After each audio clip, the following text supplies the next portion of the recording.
2 years. 2 fucking years. And we still aren't at part 2. Yes, folks, I've finally done it. I've returned to the topic that brought me my popularity, I guess, so long ago. The topic that I'm sure most people that are watching right now found me through. The topic that I promised I would return to nearly 2 years ago in all my low quality, overpoweringly static filled glory. Yes, my friends, we are back with more Kirby Lore. It's about goddamn time. While this isn't part 2 as I intended it to be, I feel this video is about as important to make as part 2 is, as during my 2-year absence in discussing the gospel known as Kirby Lore, some things happened. For one, Starlights got updates, several of them in fact, and besides greatly increasing the game's quality, they also revealed a lot of little lore tidbits. On top of that, Super Kirby Clash came out, and was a quaint little multiplayer Kirby game that also had some surprising lore hidden throughout, like you wouldn't expect it at all from a free-to-play Kirby game, but here Hal is going above and beyond as per usual. I felt that covering what was revealed in the past 2 years is very important before jumping ship to the next topic, as what I'm about to talk about has either brought brand new information to our attention or essentially confirmed previous theories, and is all in some way related to what I talked about in part 1. We should first start off with the new information revealed in the Starlight updates. In the final update, we got a new mode called Heroes in Another Dimension, which adds to the story of Highness and the Three Mages, something I'll be covering when the ball is in their court. But along with this mode, a brand new higher difficulty was added to the Ultimate Choice, and with it, a brand new, extremely hard to fight variant of Void Termina. Besides being one of the best final battles of all time, in my humble opinion, and besides Void Termina having one of its darkest and most evil looking designs yet, this fight also provides us with the full version of the chorus to its theme, which should be displayed on screen right now. It's a literal apocalypse chorus. That isn't even the most important part though. The most important thing here was the introduction of the final phase of the fight. No longer called Void Soul, now just Void, the astral birth itself. As stated by the second boss description in the Japanese version of Void Termina's fight, we can learn that Void is created from the combination of all chaos and possibilities, dream, dark, soul, and heart, to be born as the ancestor of the origin. Void is a boss phase jam-packed with details, connections, and references, and a boss fight that is already filled to the brim with details, connections, and references. So let's start from the beginning. Right from fight start, let's look at its splash screen, an exact replica of the background of the final boss of Dream Run 3, the fight against Zero, further cementing its connection to the dark matter race. It's almost as egregious as its new appearance, a pure white sphere with blood-red eyes, a dead ringer for Zero.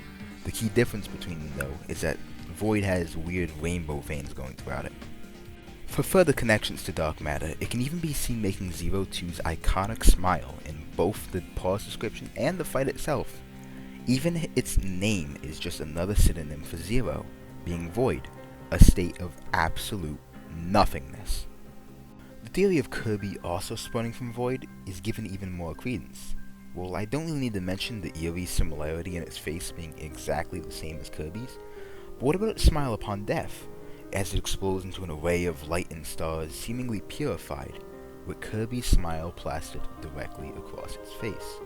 Or how about the beautiful sweeping rendition of Green Greens in the background, which even cuts to a perfect 8-bit rendition at exactly 4 minutes and 27 seconds in, the exact release date of Kirby's Dream Land. And if you want to put on your tinfoil hats and get crackpot out in here, after you defeat Void, you unlock a new costume for Kirby, one based off Kirby's original appearances. With the purification of Void came the creation of another Kirby, if you choose to believe that this isn't just a cute little reward for completion. All these new revelations have done is just further push the narrative that Void is the origin of not only dark matter, but Kirby and whatever his species would be, as well as revealing it to be the origin or accumulation of many other things as well. Void truly is the astral birth and leads to the creation of many of the most major and long-running facets of the entire franchise. I'd say we've covered all the major important info regarding Void Termina, but that's not all. Super Kirby Clash happened, and it also revealed some important tidbits as well that I feel are very worth going over, and they were very, very unexpected. the regarding everyone's favorite badass pink knight, Galactonite. He's referred to as the Aeon Hero in this game, essentially meaning time hero. So he's a hero of time? That's interesting. But even more interesting is the fact that he has two brand new forms this time around, a light form and a dark form, gaining longer horns, more fancy armor, larger and more imposing wings, and just generally a more dangerous appearance than any other design he's had. Despite being the Aeon Hero, his light form pause description even says that the world is at risk during his fight.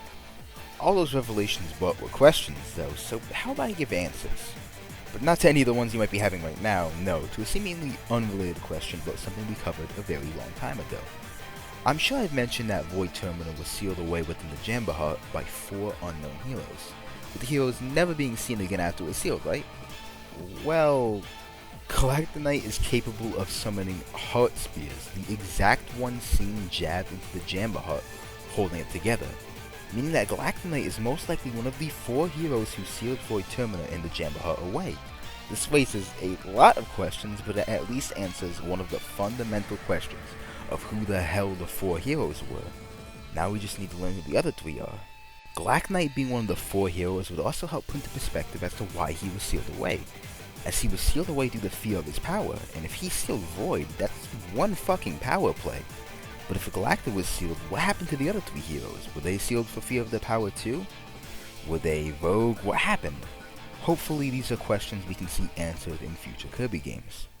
And with that, I would say that we have covered everything that I missed that should be brought up by this point. Obviously there were some things I left out, solely for the purpose that the information wouldn't fit in this video, and that better fits in a different topic. She noticed I specifically skated around the topic of highness and the mages, as they're getting their own video very soon. But for now, I'd say we've covered just about everything that was revealed, that is, before the games. Now that we're finally all caught up on Kirby lore, I'd say we can finally get the part 2 soon, which will be on the start of the games' timeline, which all began with a spring breeze. I'll see you all when we get to it.